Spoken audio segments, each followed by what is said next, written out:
तो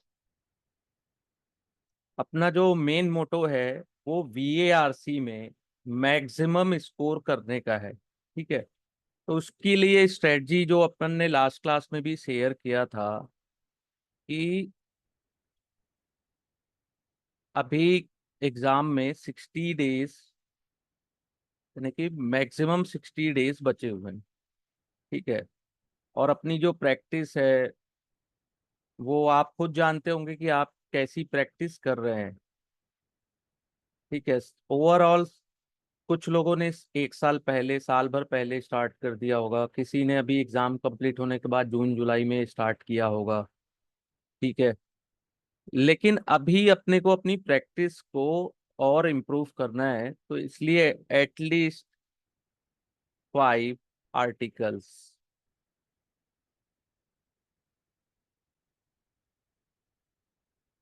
from the Economist, Wall Street Journal, New York Times और Aeon essays. Source तो बहुत सारे हैं, लेकिन अपने पास we don't have too much time for exams. Okay. तो at least focus on this 4 main websites. Okay. And one is philosophy now. ठीक है।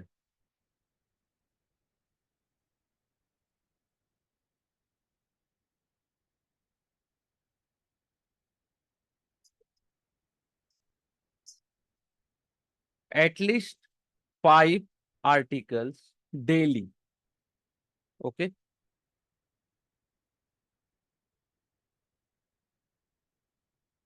इसमें अपने को क्या क्या चीजें करनी है?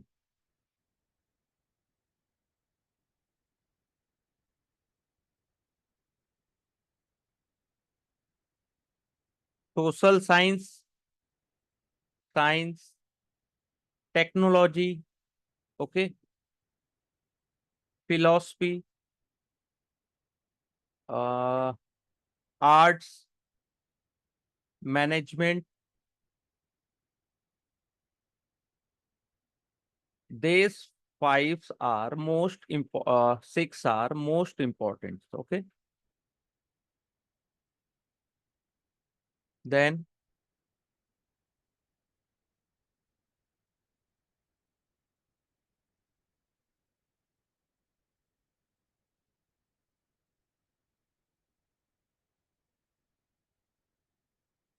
जो भी अपन आर्टिकल्स पढ़ते हैं उसमें एटलीस्ट 500 वर्ड्स होने चाहिए। ठीक है।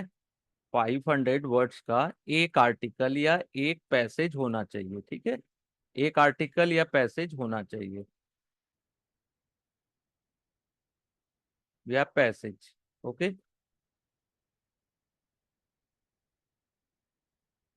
क्योंकि लास्ट 5 इयर्स के कैट के एग्जाम में, 5 इयर्स के अगर आप एग्जाम पेपर्स को देखेंगे तो उसमें 4 RCs आए हैं। 4 रीडिंग कॉम्प्रिहेंशन के पैसेज आते हैं। टोटल क्वेश्चंस होते हैं 16, और उसमें मार्क्स होते हैं 3, यानी टोटल 48 नंबर्स। तो हमको अगर कैट में अच्छा नंबर चाहिए तो we can't ignore this thing. Okay.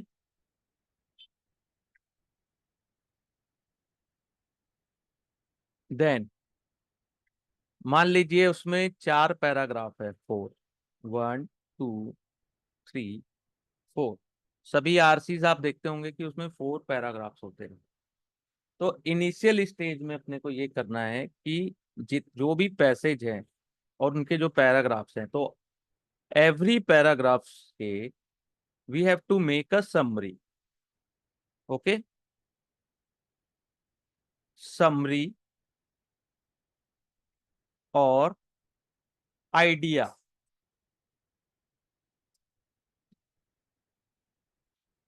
We have to write down it, यानी कि अपने को शॉर्ट में इसको लिखना है, हर पैसेज का, के हर पैराग्राफ का समरी,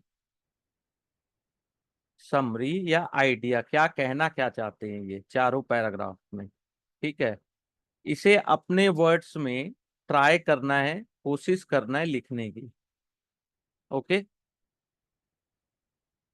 इतना करने के बाद हमारा जो माइंड है या जो फोकस, हम लोग ज्यादा से ज्यादा फोकस हो पाएंगे उस पैराग्राफ में या उस आर्टिकल्स में। ठीक है,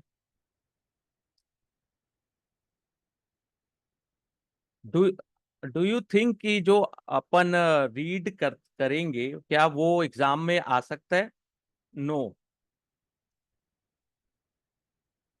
बट अगर हम social science, philosophy, arts, technology या जो भी सब्जेक्ट्स हैं, उसको अगर हम डेली अगर रीडिंग प्रैक्टिस में रखेंगे तो एटलीस्ट वी आर, हम फेमिलियर हो पाएंगे उस टॉपिक के वर्ड्स के साथ। यानी कि जब मान लीजिए फिलोसफी में किस टाइप के वर्ड यूज होते हैं, टेक्नोलॉजी में कौन से व्यू, साइंस में क्या होता है, फ्रिक्शन में क्या होता है, नॉन फ्रिक्शन में कौन से वर्ड्स यूज होते हैं, उसके साथ अपन फेमिलियर हो पाएंगे। ठीक है, फेमिलियर होने का फायदा क्या है कि मान लीजिए जब कैट के एग्जाम में आएगा इस टाइप का क्वेश्चन, तो हमारा कॉन्फिडेंस उसे दे, उसको यानी देखने के बाद, यानी उस पैसेज को देखने के बाद ऐसा तो नहीं है कि हमारा कॉन्फिडेंस इम्प्रूव हो जाएगा कि नहीं ये चीज तो हमारा पढ़ा हुआ है, एटलीस्ट इतना कॉन्फिडेंस तो हमारा रहेगा ना कि नो, फिलॉसफी में हमने बहुत सारे आर्टिकल्स पढ़े हैं, ऐसा कोई न्यू चीज तो आएगा नहीं। ठीक है, हाँ डिफिकल्टी लेवल पैसेज का हो सकता है कि थोड़ा ज्यादा डिफिकल्ट हो या मे बी थोड़ा सा इजी आ जाए। ठीक है, क्वेश्चंस भी जो रहेंगे उनके फोर जो क्वेश्चंस रहेंगे, उसके ऑप्शंस रहेंगे, उनके जो वर्ड्स रहेंगे या उनका जो पैटर्न होगा लिखने का, उसके साथ हम फेमिलियर रहेंगे। तो we have to practise 5 hours. अपने को इतना करना ही होगा अगर अपने को अच्छे मार्क्स या अच्छा टॉप का स्कोर या टॉप के कॉलेज में एडमिशन चाहिए, तो इतना तो अपने को करना ही होगा। उसके बाद at least try to solve 3 RC mock,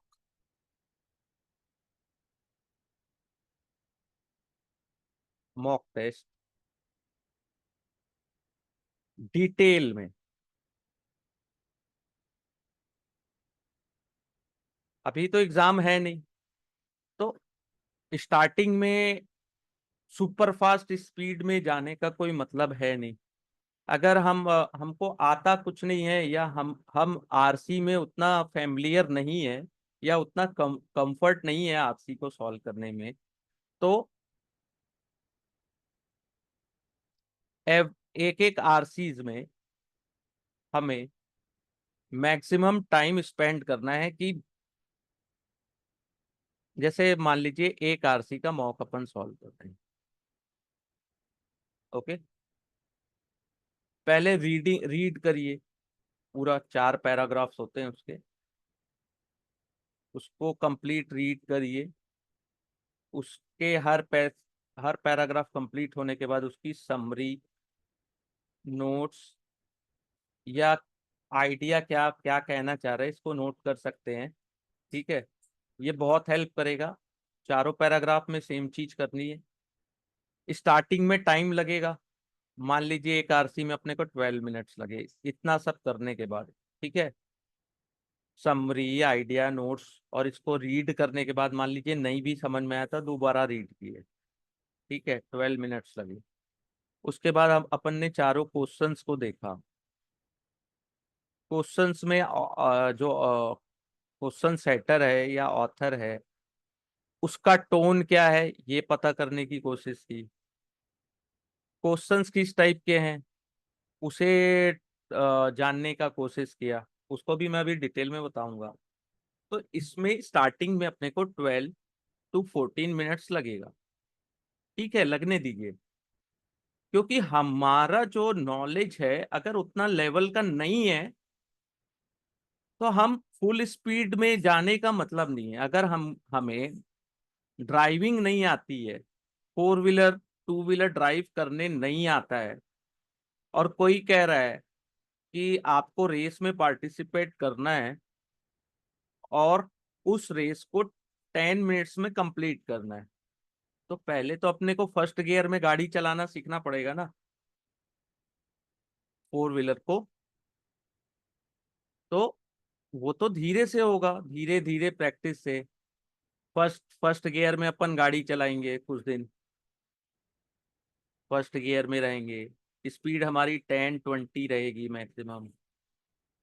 फिर कुछ दिन में सेकंड गियर में, हो सकता है फर्स्ट गियर में भी कई बार अपन अपना जो स्पीड है इससे भी कम रहे, या गाड़ी कई बार जब हमारी बंद भी हो जाए। ओके। आफ्टर 10-15 डेज अपन सेकंड गियर में आएंगे। ठीक है, फिर थर्ड गियर में आएंगे। बट जब अपने को गाड़ी पूरी चलानी आ जाएगी, फोर व्हीलर ड्राइव में अपन जब एक्सपर्ट हो जाएंगे, तो गाड़ी स्टार्ट करते ही हमारी स्पीड कितनी होगी? 40 to 60। तो इट टेक अ टाइम। ठीक है। और आपको ये जानना जरूरी है, यानी कि आपको अपनी कैपेबिलिटी जानना जरूरी है कि सर हम कौन सी स्पीड में गाड़ी को ड्राइव करना अभी जानते हैं। ओके। अगर आप 80 to 100 की स्पीड में गाड़ी पार्किंग एरिया या ट्रैफिक कंजस्टेड एरिया या हैवी ट्रैफिक एरिया में भी चला सकते हैं, तो आप के लिए कैट तो बहुत इजी है फिर। ठीक है, एक मैं एग्जांपल बता रहा हूँ। जस्ट लाइक आरसी आ गया जिसमें बहुत सारे वर्ड्स हैं। ठीक है, और पैसेज बहुत लेंदी है, सेंटेंस बहुत लॉन्ग सेंटेंस है, उसमें भी वर्ड्स जो है वो कैप्स इतने डिफिकल्ट यूज किए हुए हैं।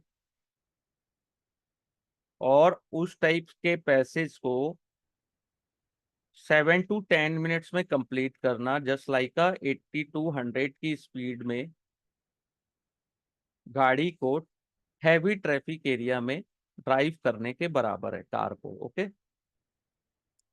तो वी हैव टू वर्क, हमको अपनी स्ट्रेटजी बनानी है। अगर आप मैनेजमेंट कॉलेज में भी एडमिशन लेंगे, अच्छे कोई बड़े कॉलेज में जाएंगे, तो पहली चीज क्या होती है कि भाई आपको कोई भी असाइनमेंट दिया जाएगा ना, तो आप अपना व्यू रखेंगे, अपनी स्ट्रेटजी रखेंगे। ठीक है सर, ये स्ट्रेटजी से चलेंगे तो ऐसा अपन इतना प्रॉफिट कर सकते हैं, या ये जो लॉस है उसको यहाँ से ऐसा कम कर सकते हैं। ठीक है, ये उसी टाइप का है। तो आपको अपनी स्पीड जानना जरूरी है। तो स्पीड जानने के लिए वही फिर मैं फिर से एक बार और रिपीट कर देता हूँ, 5 RC डेली रीड करना है। उसके बाद एटलीस्ट 3 RC को सॉल्व करना है मॉक से।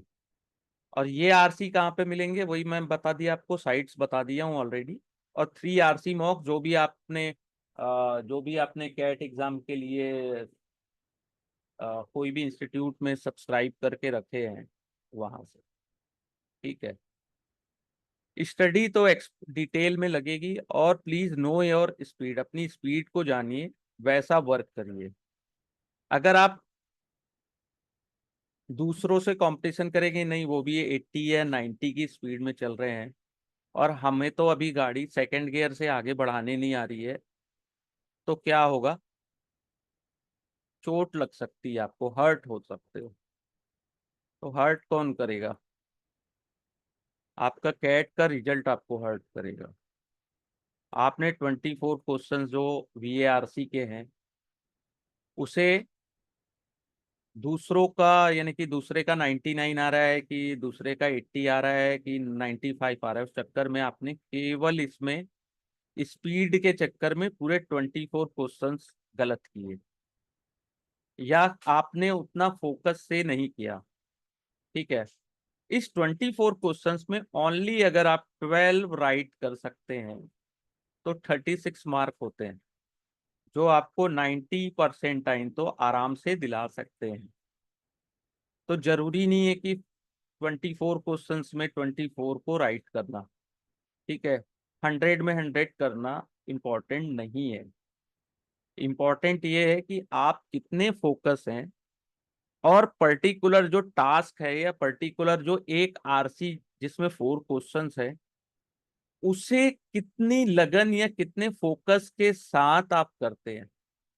और उसको करने के बाद भी ऐसे कुछ क्वेश्चंस होते हैं जो ऑथर बनाते हैं कि भैया, या जो क्वेश्चन पेपर सेट करते हैं वो बनाते हैं, तो आपको कंफ्यूज करने के लिए बनाते हैं, बहुत ज्यादा कंफ्यूज, क्योंकि उनको भी मालूम है कि 100 में 100 कोई, हम तो ऐसे पेपर सेलेक्ट करते हैं कि जिसमें 50% मार्क्स ही मैक्सिमम कोई भी स्टूडेंट स्कोर कर सकता है। मैं नंबर्स की बात कर रहा हूँ, परसेंट टाइम की नहीं। ठीक है, 50% यानी 12, और मैक्सिमम 16। ठीक है, 16 × 3 यानी 48 मार्क्स। ओके, तो आपको टास्क कंप्लीट भी करना है आरसी के, और साथ में इन 4 ऑप्शन में मान लीजिए कोई क्वेश्चन अगर आपसे बिल्कुल भी नहीं बन रहा है, तो वहां ऑथर या क्वेश्चन पेपर वाले की इज्जत करनी है कि भाई हमने ये क्वेश्चन छोड़ दिया। आप भी यही चाहते थे ना, आपने ऐसी क्वेश्चन पेपर सेलेक्ट किया ना कि जिससे हम ये वाला क्वेश्चन ना बनाए, तो हमने नहीं बनाए, हमने 3 क्वेश्चन राइट बनाए। ठीक है, तो वी स्कोर 9 1 आरसी में। Okay,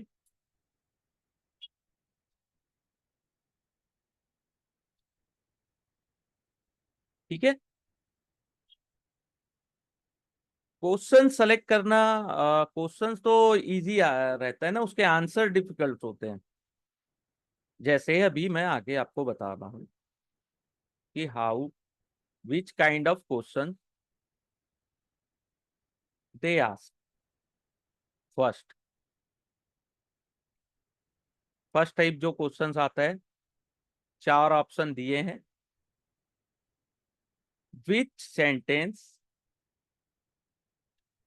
which sentence is true. तो इसमें 4 ऑप्शन रहेंगे। फर्स्ट ऑप्शन रॉन्ग, रॉन्ग, अब राइट को राइट, फिर रॉन्ग, या इसको ऐसे बोल सकते फॉल्स, फॉल्स। एक आपको राइट आंसर रहेगा ट्रू, और अगेन एक फॉल्स। 4 स्टेटमेंट है। तो पूछेगा विच वन इज ट्रू। तो आपको ये जो फॉल्स है, ये भी ट्रू लगेगा, ये भी ट्रू लगेगा। ठीक है, ये आपको फॉल्स लगेगा। जो ये ट्रू, जो आंसर ट्रू ये होना चाहिए, ये आपको फॉल्स लगेगा। ठीक है, मैक्सिमम टाइम ये होता है। और जो ये फॉल्स है, ये भी ट्रू लग सकता है आपको। तो ये ऐसा क्वेश्चन सेलेक्ट, यानी कि आंसर जो है, ऑप्शंस ऐसे ही बनाए जाते हैं कि चारों ऑप्शन में आप कंफ्यूज रहो, मैक्सिमम टाइम आप यहीं पे देते रहो। ठीक है, और आप अपना टाइम यहाँ स्पेंड करते रहो, और 24 मिनट्स में इसी टाइप के क्वेश्चंस में ट्रैप होते रहो। ठीक है, तो विच सेंटेंस इज ट्रू। ठीक है, अब चारों में आपको प्रॉब्लम होगी। इस टाइप का एक क्वेश्चन आएगा। सेकेंड टाइप का आएगा एक्सेप्ट।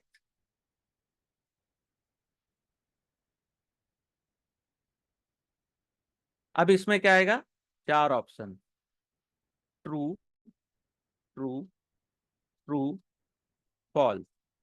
ठीक है, या फॉल्स, ट्रू, 4 ऑप्शंस है। तो ये ऐसा क्वेश्चन आएगा कि ये चारों यानी कि जो ऑप्शंस दिए हैं उसमें तीन राइट है, एक्सेप्ट यानी कि इसके अलावा जो ऑथर कहना चाहता है वो तीन ये बातें बोल रहा है। अपने पूरे आरसी में उसने ये थ्री जो ऑप्शंस है उसके बारे में पूरा डिटेल में डिस्कस किया है, एक्सेप्ट, तो ये फॉल्स होगा। तो इस टाइप के क्वेश्चंस भी आते हैं। ठीक है। अगेन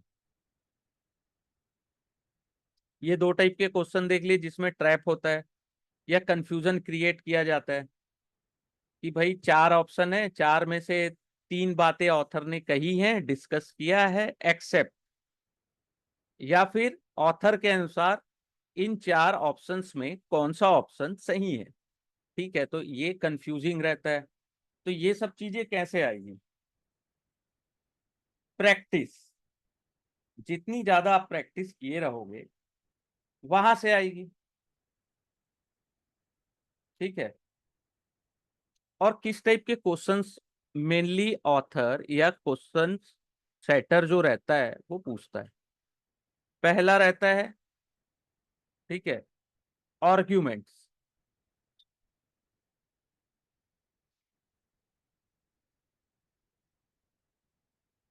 आर्ग्यूमेंट्स होता है। ठीक है। तो इसमें किस टाइप का पूछा जाता है आर्ग्यूमेंट्स में? विच of the following option best describe the author argument. Okay, यानी कि चार ऑप्शन दिए हैं उसमें से ये बताना है कौन सा आर्ग्यूमेंट ऑथर के आर्ग्यूमेंट को बेस्ट डिस्क्राइब करता है। ओके। फिर आता है इन्फ्रेंस।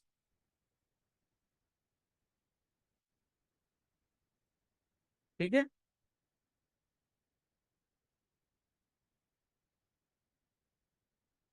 इन्फ्रेंस में क्या होता है कि ट्रूथ बताना है कि ऑथर, आपने पूरी आरसी को कंप्लीट कर लिया रीड।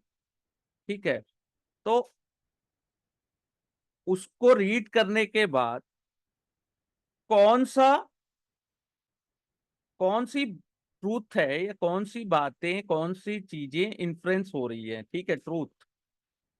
तो इसमें पहले आता है कि हाँ चार ऑप्शन दिए, तीन फॉल्स,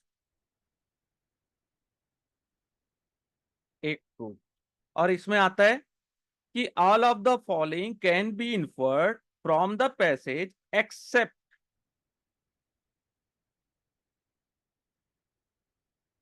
तो इसमें क्या होगा? Three option true, one option false, तो फॉल्स यहाँ पे राइट आंसर होगा। ओके। थर्ड टाइप्स आता है कंक्लूजन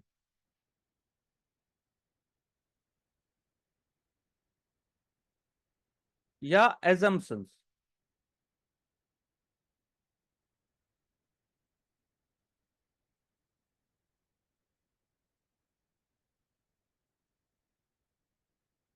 तो पूरी चीजें, पूरी पूरे आरसीज को कंप्लीट करने के बाद ऑथर क्या कंक्लूज कर रहा है या क्या चीज एज्यूम कर रहा है या एजम्पशंस क्या है उनके। अब इतनी सारी बातें मैंने बताई तो एक चीज ये ध्यान रखिए कि हर जगह मैंने ऑथर का नाम लिया है या क्वेश्चन सेटर का नाम लिया है। मैक्सिमम टाइम हम कहाँ पे मिस्टेक करते हैं? हम अपना एजम्पशन, हम अपना आर्ग्यूमेंट, हम अपना इन्फ्रेंस आंसर में टिक कर देते हैं। वहां सबसे बड़ी मिस्टेक होती है। क्यों? बिकॉज हम ज्यादा स्मार्ट हैं।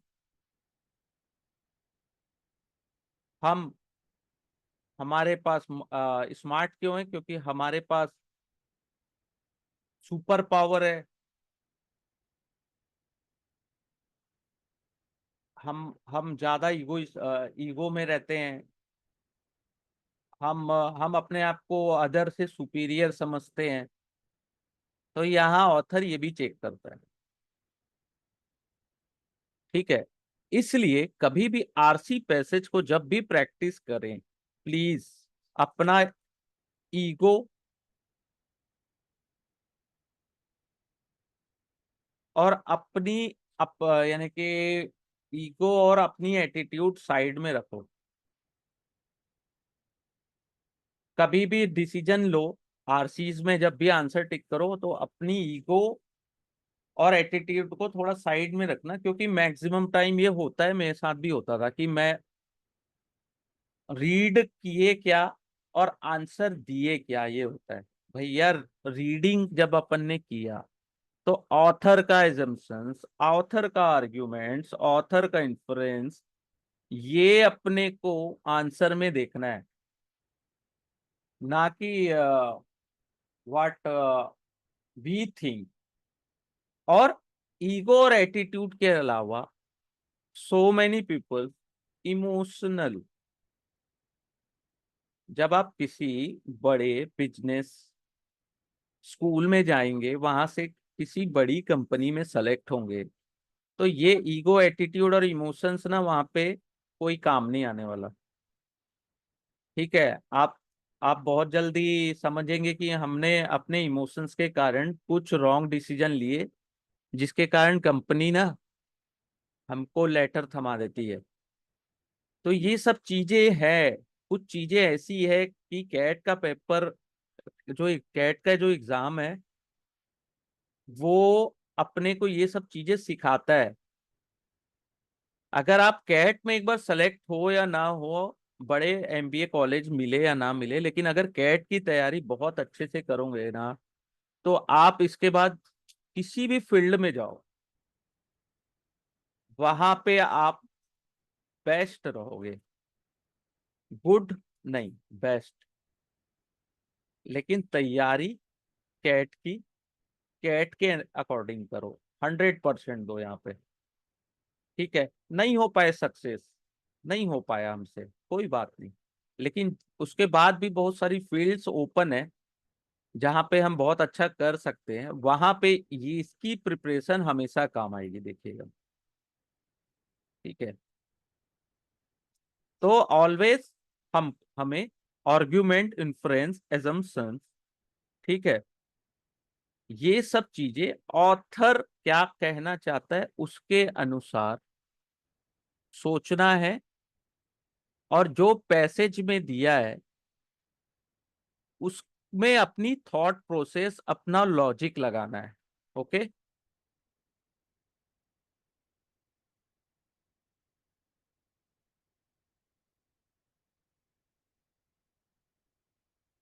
अपना लॉजिक, अपना थॉट, लेकिन सोच किसकी होगी? ऑथर की। देखो आरसी के 4 पैसेज हैं, इसी में आंसर है, बाहर से तो नहीं आएगा आंसर। इन चारों पैसेज में ही आंसर हाइड है, छुपे हुए हैं। तो अगर इसको ऑथर बहुत इजी बना देगा तो हर इंसान तो कैट का एग्जाम क्वालिफाइड करके ऊपर चला जाएगा बड़ी पोस्ट में। तो सीट कितनी है? 1000 या 2000 मैक्सिमम, जो चलो 2000 में 500 सीट्स ही है, जो बहुत यानी कि प्राइम है। ओके। तो यहाँ पे इजी ना करके वो ऐसे लोगों को लेना चाहता है जो उस 500 के कैपेबल हैं या उसके लायक हैं, या उस टाइप की स्टडी वो वहां जाके कर पाए। क्योंकि जब आप बिजनेस स्कूल जाओगे तो आपको 18-18, 19-19 घंटे भी कंटिन्यू वर्क करना पड़ सकता है। तो अगर आपको इतना ही स्टडी नहीं हो पा रहा है तो वहां पे 18 घंटे क्या पढ़ पाओगे आप? सिंपल सी बात है। ठीक है। तो मैंने बताया आर्ग्यूमेंट्स, एजम्पशन। एजम्पशंस मीन जो ऑथर ने अपनी कंक्लूजन निकाली है ये चारों पैसेज पढ़ने के बाद, यानी कि ये चारों पैसेज से ऑथर ने जो अपनी एजम्पशन निकाली है उसे। ओके।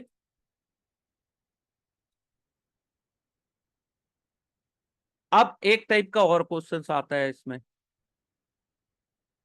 तो ठीक है, आने वाली क्लासेस में हम इसके प्रैक्टिस भी करेंगे, डोंट वरी, है ना। प्रैक्टिस करेंगे और शानदार होगा, थॉट प्रोसेस आएगा, बहुत सारी चीजें सीखेंगे। लेकिन एक क्लास या दो क्लास में ही सब चीजें नहीं हो जाती, है ना। बेस बनाना जरूरी है। ठीक है। मैंने वही कहा ना कि फर्स्ट गियर में हो तो फर्स्ट गियर के बाद सेकंड गियर में जाने की कोशिश करो। फर्स्ट गियर में 80 की स्पीड में उड़ाने की जरूरत नहीं है। Be yourself. ठीक है।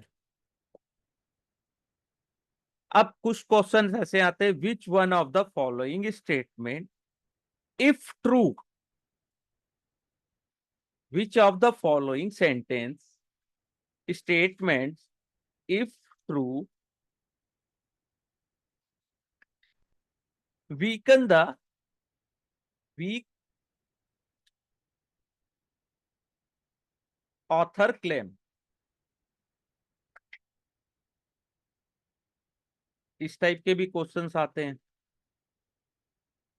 ओके। ऑथर के एग्रीमेंट और डिसएग्रीमेंट आते हैं। उसमें किस टाइप के होते हैं?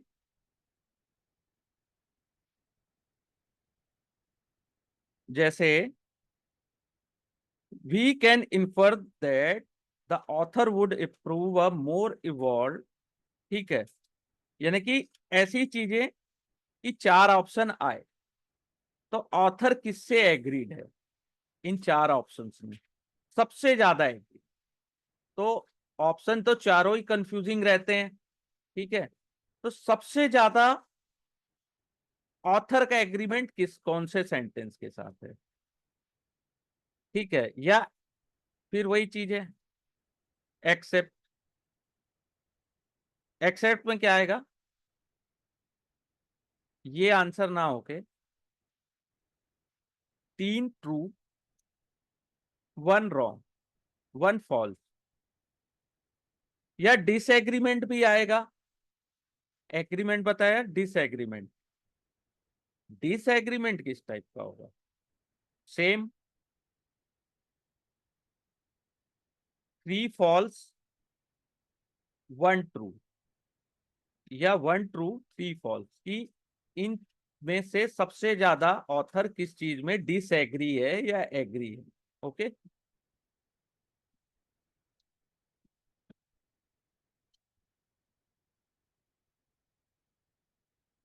ऑड वन होता है ना, देखिए वीए में ना ऑड वन आता है, ऑड सेंटेंसेस आता है, पैराजंबल आता है, पैराग्राफ समरी आता है। लेकिन उसका टोटल जो मार्क्स है वो 16 नंबर्स के हैं, तो उसको भी अपन आने वाली क्लासेस में करेंगे। टोटल मार्क्स जो वीए के हैं उसके, उसमें 8 क्वेश्चंस आते हैं 16 नंबर के।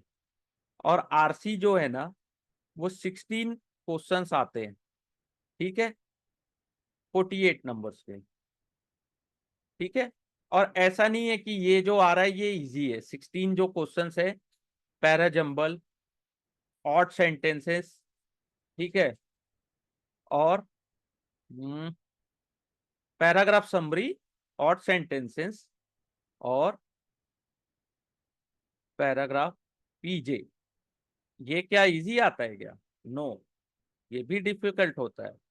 लेकिन हम पहले फोकस इस 48 नंबर्स में करेंगे। ठीक है। इसके बाद यहाँ पे फोकस करेंगे। ठीक है।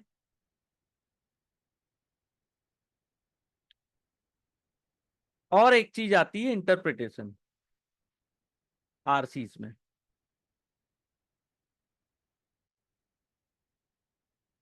कि इंटरप्रेट क्या करना चाहता है ऑथर। इतनी सारी चीजें ऑथर हमारे से पूछने की कोशिश करता है या हमको इन सब चीजों में उलझाए रखता है कि हम अगले साल फिर कैट का एग्जाम दें। ओके। कि भैया हमने तो तुमको उलझा रखा, हमने तुम्हारे सामने इतने सारे डिस्ट्रैक्शन रख दिए, हमने ही तुम्हें इतने सारे इंस्टीट्यूट के स्टडी मटेरियल दिला दिए कि एक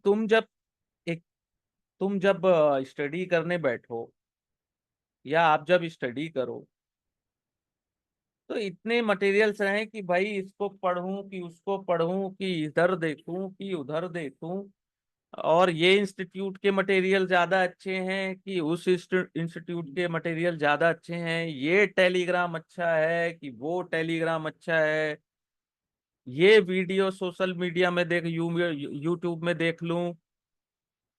उसके बाद फिर बहुत सारे डिस्ट्रैक्शन भी हैं। तो ये सब चीजें इस आने वाले 60 डेज के लिए प्लीज गिव अप कर दीजिए। Focus on only specific study material जो आपको लगता है कि बहुत ब्रिलियंट है, और ट्रस्ट करिए उस पर। ओके। जैसे अर्जुन के पास जो वो धनुष बाण जो तीर कमान था, ट्रस्ट था उनको उस पर। और भी बहुत सारी देवी देवता चाहते चाहते वो तो वो और भी देवी देवता से वो ले सकते थे, लेकिन एक एग्जाम्पल बता रहा हूँ कि अगर हमको लगता है कि कैट में आरसी के लिए मेरे को अरुण शर्मा पढ़नी है, या अरुण शर्मा की जो बुक है उनको मैं पूरी सॉल्व करूंगा बीए आरसी के लिए, तो बस आज से स्टार्ट करना है, तो 60 डेज वही उसी में स्टडी करना है। ठीक है, 60 डेज। ठीक है। मैक्सिमम लोग आप लोग सेल्फ स्टडी कर रहे हो, तो अरुण शर्मा की बुक होगी आप लोगों के पास। ओके। कुछ लोगों के पास कोई और ऑथर की बुक होगी। तो ट्रस्ट करो, अगर उस ऑथर ने इतनी अच्छी बुक लिखी है और आपने उसे परचेस किया है, तो कुछ ना कुछ तो रिव्यू साइड बाय साइड कहीं ना कहीं देखा होगा, तब आपने परचेस किया है उसको। तो ट्रस्ट करो और 60 डेज उसी पे वर्क करो। ओके। बट VARC कैट लिखा होना चाहिए ना उसमें एटलीस्ट। ऐसा नहीं है कि अब तुम मैट या कोई और छोटी मोटी किताब लेके बैठे हो। ठीक है। और या आपके पास किसी इंस्टीट्यूट का मटेरियल है, कोई कोचिंग इंस्टीट्यूट है उसका मटेरियल आपके पास है, कोई भी इंस्टीट्यूट हो सकता है, मैं नाम नहीं लूंगा। तो मान लो ए इंस्टीट्यूट का मटेरियल आपके पास है, बी का भी है, सी का भी है। बहुत सारे लोग हैं जिनके पास इतने मटेरियल्स है कि आने वाले 10 साल भी अगर वो स्टडी करे तो वो कंप्लीट नहीं होगा। ठीक है। तो अगर मैं इन चारों में से किसी एक स्टडी मटेरियल जिसके ऊपर मुझे ट्रस्ट है, केवल उसको पकड़िए, बाकी को छोड़ दीजिए। ओके। और 60 डेज उसी पे वर्क करिए अच्छे से। ठीक है। ट्रस्ट मी, आपके लिए 90 to 95 लाना बहुत आसान है। खुद पे ट्रस्ट रखिए, कंफ्यूज मत रहिए। ठीक है। आज मैंने कुछ बहुत लाइटली लाइटली धीरे धीरे पढ़ा रहा हूँ, एकदम प्रेशराइज नहीं कर रहा हूँ कि दिमाग को प्रेशर कुकर नहीं बना रहा हूँ। एकदम सिंपल ट्रैक में लाने की कोशिश कर रहा हूँ कि भैया आप ट्रैक में आ जाइए। और ट्रैक में आने के बाद ना आपको क्या किसी टीचर या की जरूरत नहीं पड़ेगी। ठीक है। ये मेरा सेल्फ बिलीव है, यानी कि मैंने भी सेल्फ स्टडी से ही सक्सेस प्राप्त किया है। ठीक है। ऐसा नहीं है कि मैंने इंस्टीट्यूट ज्वाइन नहीं किया था, मैंने इंस्टीट्यूट ज्वाइन किया भी था। तो वहाँ जो भी टीचर्स आते थे, तो मान लीजिए मैंने VARC का क्लास 1 लिया वहाँ पे।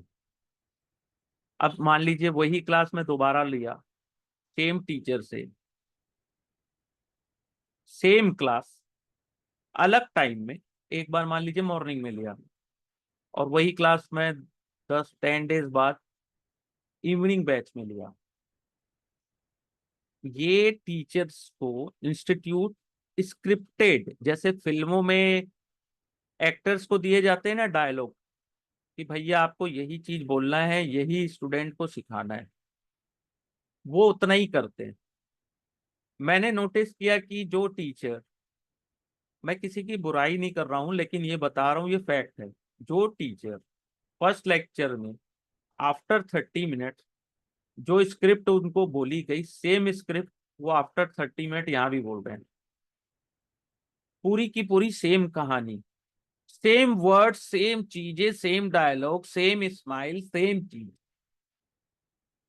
तो स्टूडेंट्स को वहां पे कुछ नहीं मिलने वाला, एक इंडिपेंडेंट खुद से स्वतंत्र होना पड़ता है।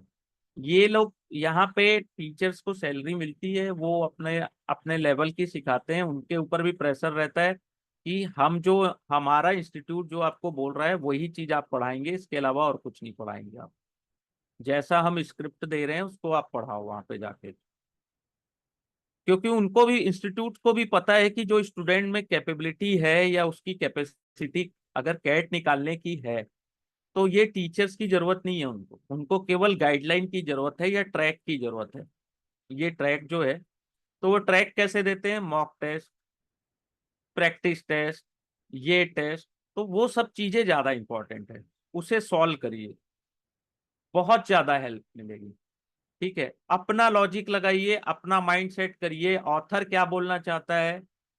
ठीक है, ऑथर के आर्ग्यूमेंट्स क्या है, ऑथर क्या इंटरप्रेट कर रहा है, क्या इन्फ्रेंस है, क्या एजम्पशंस है, क्या एग्रीमेंट डिसएग्रीमेंट है उनके। ऑथर को रिस्पेक्ट दो, क्वेश्चन सेटर्स को रिस्पेक्ट दो। ठीक है, जो जितना बनता है उतना ही बनाओ, स्पीड धीरे धीरे बढ़ाओ, लेकिन स्पीड के साथ एक्यूरेसी भी आनी चाहिए। कि मैं तो स्पीड, आज मेरे मेरे को 15 मिनट्स लग रहे हैं, कोई बात नहीं, 20 मिनट्स भी लगे अगर एक आरसी को सॉल्व करने में, और आफ्टर 60 डेज अगर इसे आप 9 मिनट्स भी ले आए तो ये बेस्ट है। ना कि बाकी की दुनिया 7 मिनट्स या 8 मिनट में सॉल्व कर रही है, तो मुझे तो आता ही नहीं, तो भी मैं इस अपनी स्पीड के चक्कर में 7-8 मिनट्स में आज भी प्रैक्टिस कर रहा हूँ, तो भी मुझे कुछ समझ में नहीं आ रहा है। और कैट के एग्जाम तक भी मैं 7-8 मिनट्स में सॉल्व करूंगा तो भी नहीं आएगा। स्टार्टिंग में टाइम लगता है दोस्त, कोई भी चीज होती है ना स्टार्टिंग में टाइम लगता है। आप कोई भी स्किल वाला कोर्स करिए, चाहे डांस सीखने जाइए या सिंगिंग कर लीजिए या पेंटिंग कर लीजिए, तो फर्स्ट डे में आप ऐसे आदमी को कॉम्पिटिट नहीं कर सकते जो 1 साल से वही चीज प्रैक्टिस कर रहा है। ओके।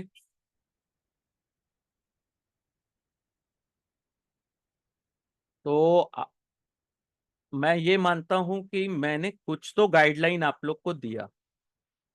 ठीक है, सेम चीज में 60 डेज वही चीजें रहेंगी, लेकिन प्रैक्टिस हम लोग कुछ आरसीज के जो लास्ट 2-4 साल के एग्जाम्स के पेपर हैं उसको अपन अच्छे से सॉल्व करेंगे, है ना। और कुछ और भी मटेरियल्स हैं उसमें से अपन आरसी या वीएआरसी को कंप्लीट करने की कोशिश करेंगे। ठीक है, पूरा टोटल कंप्लीट। कि आफ्टर यानी कि अ, जैसे अभी क्लासेस अभी केवल 2 क्लास हुई है, लेकिन आफ्टर